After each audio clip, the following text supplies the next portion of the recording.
Le lancement du label Montpellier Ville du Droit, je suis très heureux de vous accueillir ici. Ce label Montpellier Ville du Droit, il vient d'une initiative du maire Michael Delafosse. Lorsque on a fêté les 800 ans de la faculté de médecine en 1220, il a pris conscience, évidemment, monsieur le maire, que le droit avait une antériorité similaire, puisque droit et médecine ont commencé dans leurs enseignements dans notre cité vers 1160, et qu'il y a 800 ans d'histoire à la fois pour le droit et la médecine, et que nous avons ici les deux piliers universitaires qui font l'identité de notre ville.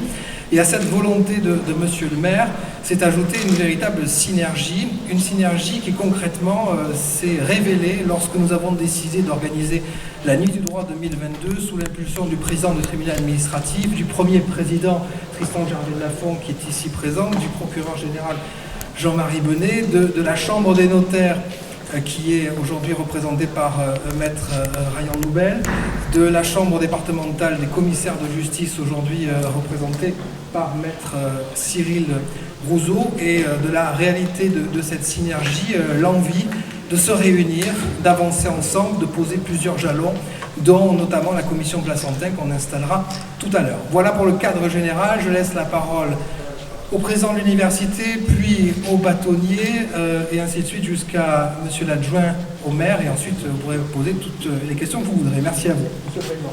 Merci monsieur le doyen, mesdames, messieurs, chers collègues, mesdames, messieurs, je vais être relativement bref. Bon, le doyen vous a tous salués, donc je ne vais pas faire cela également.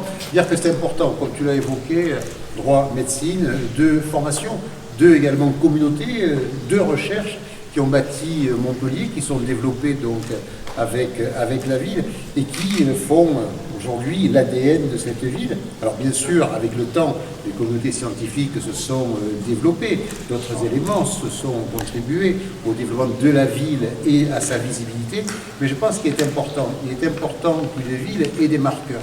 Des marqueurs, certes, pour rappeler en interne ce qui constitue sa force, ce qui constitue également sa matière grise, mais également un élément de développement économique, parce que derrière, il y a les professions juridiques, il y a aussi d'autres acteurs, et il y a tout un tissu économique qui est à mettre en avant. Et puis, côté enseignement supérieur et recherche, je le dis souvent, l'université de province ne peut pas avoir, je dirais, une visibilité dans tous les domaines. Il y a au contraire des éléments que l'on doit mettre en avant, que l'on doit donc valoriser au regard de leur visibilité internationale. Et d'ailleurs, les collègues du droit, même si on enseigne souvent en langue française, ont une visibilité internationale. Et puis également, donc aussi sur la place nationale, il y a chaque ville qui a ses singularités universitaires, et nous, eh bien c'est certes sciences du vivant et de l'environnement, on le met souvent en évidence, mais pas que, et les sciences sociales, tout particulièrement donc le droit, eh bien a pleinement sa place dans la visibilité de notre établissement et contribue à la visibilité de notre établissement. Donc merci au maire et puis à l'ensemble des acteurs qui sont aujourd'hui réunis d'avoir choisi ce label Ville du droit, après Ville des médecines, et peut-être aussi dans l'avenir Ville d'autre chose, parce que aussi d'autres communautés scientifiques qui aujourd'hui constituent des marqueurs donc, du territoire métropolitain et du territoire de Montpellier. Et donc c'est aussi un élément qui doit permettre pour cette population qui va venir sur Montpellier dans une période très présente, puisqu'on sait bien que l'été est propice à la visite donc, du territoire, avoir aussi un élément de plus de notoriété à se rappeler pour cette ville et cette métropole. Merci à vous toutes et à vous tous.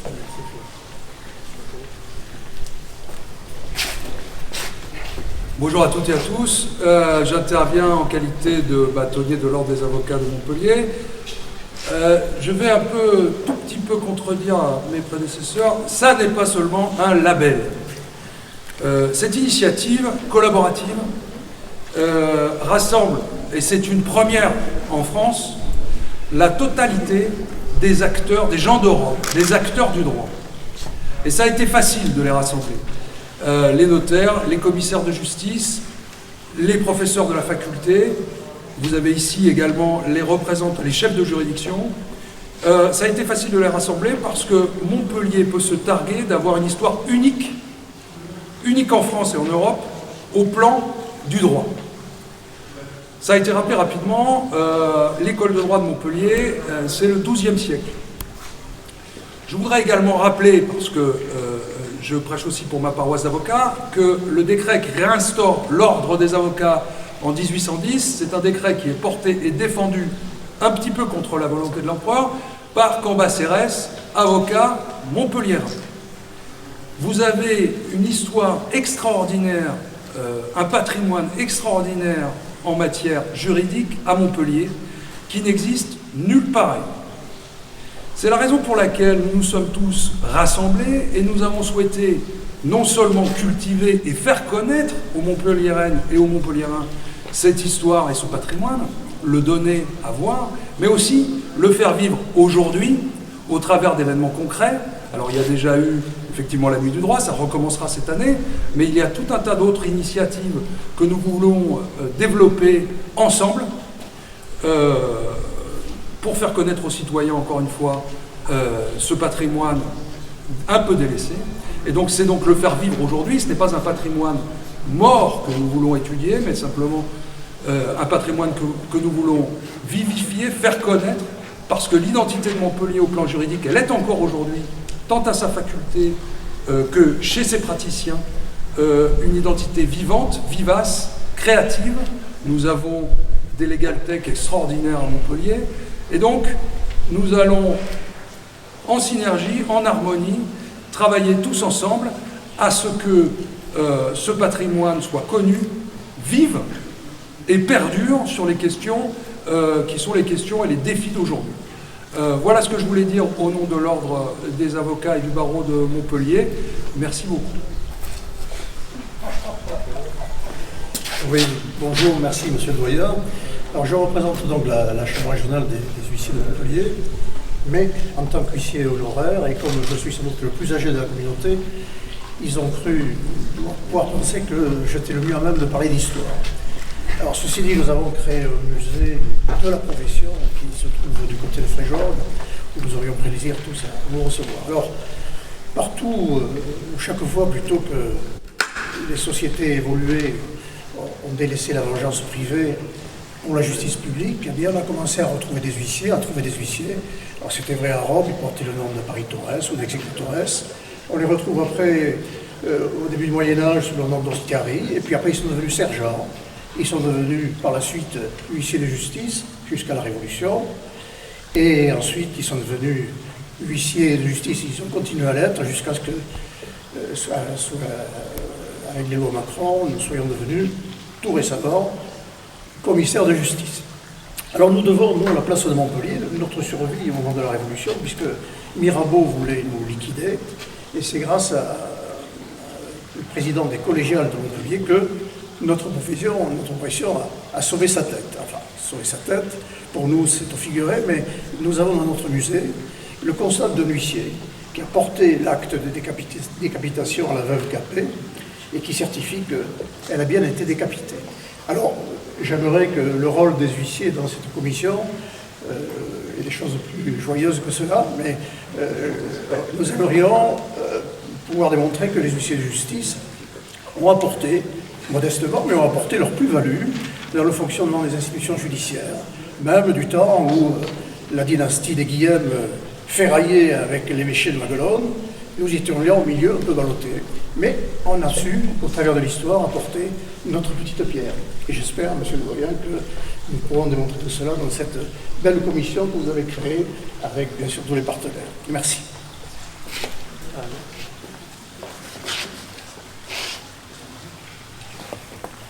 Alors, la Chambre des notaires de Montpellier tenait à vous remercier, Monsieur le Doyen, de nous faire participer à la mise en place de la commission placentaine. Vous n'êtes pas sans savoir que le notariat et les actes juridiques ont trouvé leur origine justement dans le Languedoc. À ce titre, les notaires ou l'histoire des notaires tient sa place dans cette commission placentaire. Et nous y participerons avec énormément de plaisir. Merci. Merci, maître. D'abord le conférence. Bien, mesdames, messieurs, la Cour d'appel a donc participé à cet événement, même si c'est des travaux, même si vous regardez attentivement le logo qui est derrière moi, nous sommes omis. Voilà. C'est bien vrai. que nous avons tenu, le Premier président OM, à rattraper aujourd'hui en étant ici présent. M. Bâtonnier parlait à l'instant de l'histoire du droit et de rétablissement des ordres en 1810. Pour la petite histoire, pendant une année, c'était le procureur général qui était Bâtonnier. Vous voyez, comme quoi tout est dans tout et réciproquement. Voilà, mais ça va être très intéressant de regarder tout cela. Nous avons, le Premier président et moi-même, il va vous le dire, beaucoup mieux que moi, accepté de participer à cette aventure. La cour d'appel, c'est l'endroit où on dit le droit. Et c'est pour cette raison que nous avons évidemment tenu à nous associer à ce parcours et à ces événements. Bonjour à tous. Alors je disais qu'il y avait une certaine logique dans l'ordre dans lequel les différents représentants de ceux qui participent à ce projet sont intervenus. Parce que d'abord, il y a eu ceux qui enseignent aux étudiants le droit, il y a ceux qui portent le droit devant les tribunaux, il y a le procureur général qui déclenche l'action publique, et enfin, il y a les juges du siège. Au final, voilà, il faut des juges du siège. Donc le Premier président, avant de donner la parole au représentant du maire, c'est normal qu'il intervienne le dernier. Je voudrais insister sur le fait que les États généraux de la justice, pour ceux qui suivent les problématiques de la justice, a vraiment insisté sur la nécessité de renforcer les liens entre l'université, les juridictions d'une manière générale, les barreaux. Alors, le lien barreau-magistrature, il existe depuis longtemps, mais il faut encore le renforcer, parce que pour des tas de raisons que je ne veux pas développer ici, le lien a pu se distendre. Mais en revanche, avec l'université, et nous, Montpellier, on a une tradition déjà, parce que ce travail, on l'a déjà fait, il y a déjà des liens anciens, on a un partenariat très étroit avec l'université, on accueille beaucoup d'étudiants, on a des échanges communs. Notre jurisprudence est analysée régulièrement par la faculté de droit, ça fait l'objet d'une publication à la Gazette du Palais tous les 6 mois, je crois qu'il n'y a que la Cour d'appel de Montpellier qui a cet honneur, on fait un bilan, un résumé de la jurisprudence de la Cour d'appel de Montpellier. Donc tout ça existe, on a une histoire qui est quand même... il y a la fac de médecine, bien sûr, mais juste après la médecine, Montpellier est célèbre pour sa faculté de droit. On a toute une histoire, et l'objet, en quelque sorte, de Montpellier Ville du Droit, c'est de fédérer toutes ces compétences pour, j'allais dire, travailler à étudier, parce qu'en fait, il y a quand même un aspect historique dans ce travail. L'idée, c'est de dire, voilà, maintenant, réunissons nos forces pour faire en sorte que tout ce qu'on a fait, tout ce qu'on a réalisé à Montpellier soit mieux mis en valeur et qu'on apprenne les uns des autres. Donc, longue vie à ce projet. Bien, alors il me revient, merci M. de conclure. Alors, je vais faire un petit peu de protocole quand même. Monsieur le Premier Président, Monsieur le Procureur Général, Monsieur le Président de l'Université, Monsieur le Doyen, Monsieur le Bâtonnier, Madame la représentante de la Chambre des notaires, Monsieur le représentant des commissaires de justice. Alors qu'il est doux pour un édile montpelliérain, par ailleurs professeur d'histoire, de vous entendre. Effectivement, il est question d'identité, il est question d'histoire, il est question de patrimoine, mais il est aussi question de se projeter vers le futur. Et donc, évidemment, c'est avec un grand plaisir que la ville de Montpellier va soutenir ce magnifique projet. D'abord, effectivement, cela a été dit parce que Montpellier, c'est une ville de médecine, cela est bien connu, mais effectivement, depuis le XIIe siècle et la création officielle au XIIIe siècle, c'est aussi une ville de droit. Alors, il y a eu cette petite éclipse du XIXe siècle sur la faculté de droit qui ne renaît, on ne sait qu'à la fin du XIXe siècle, mais il n'en reste pas moins que le droit, les droits, ça a été aussi très bien dit sur la question des notaires, et nous sommes en Languedoc, nous sommes en une terre de droit romain, et on sait l'importance effectivement de l'acte écrit dans notre histoire. Et effectivement, Montpellier, c'est une ville de droit, c'est une ville des droits, c'est une ville aussi où l'autorité judiciaire a longtemps été présente et toujours présente. C'est une ville d'autorité qui a marqué notre patrimoine. Chambre des comptes, alors c'est pour des aides, mais chambre des comptes à l'époque moderne, et qui nous ont laissé quand même un certain nombre de bâtiments extraordinaires, d'hôtels particuliers que tous ces magistrats montpelliérains ont édifiés. Et bien évidemment, notre magnifique palais de justice, chef-d'œuvre de l'architecture néoclassique du début du XIXe siècle, qui a été restauré ô combien dans toute sa splendeur il y a peu.